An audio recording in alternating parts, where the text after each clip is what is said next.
26/11 हल्ल्यात काँग्रेस आणि राष्ट्रवादीचा हात, त्याशिवाय एवढा मोठा हल्ला घडू शकत नाही, भाजपचे नेते माधव भंडारी यांचा खळबळजनक दावा. तर मेन स्ट्रीममध्ये येण्यासाठी अशी वक्तव्य करत असल्याचा वडेट्टीवारांचा पलटवार. उद्धव ठाकरेंसोबतच्या युतीबाबत कुणीही बोलू नका, राज ठाकरेंची मनसैनिकांना सूचना. परदेशातून मुंबईत आल्यावर 29 एप्रिल रोजी राज ठाकरे स्वतः भूमिका स्पष्ट करण्याची शक्यता.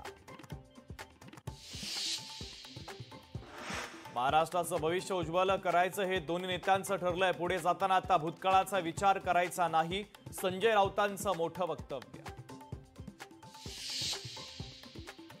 ठाकरे बंधू एकत्र आल्यास कायमचं शेतात जाऊ, संघाच्या शाखेत जाऊ अशी काहींना भीती.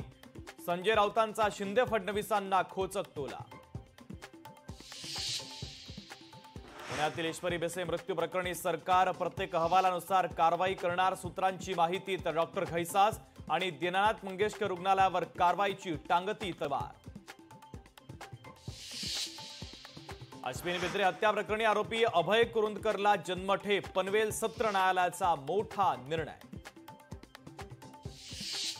बडतर्फ अधिकारी रणजित कासलेला आज कोर्टात हजर करणार. अॅट्रॉसिटी कायद्याच्या अंतर्गत दाखल असलेल्या गुन्ह्याप्रकरणी सुनावणी, जामीन मिळणार का याकडे मात्र लक्ष.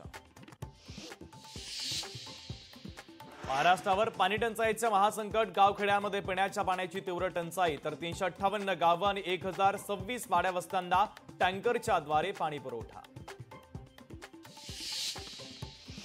राज्यातलं तापमान 40शी पार, विदर्भ मराठवाड्यातील काही जिल्ह्यांना उष्णतेच्या लाटेचा इशारा. वाढत्या तापमानामुळे नागरिकांना घराबाहेर पडणं कठीण.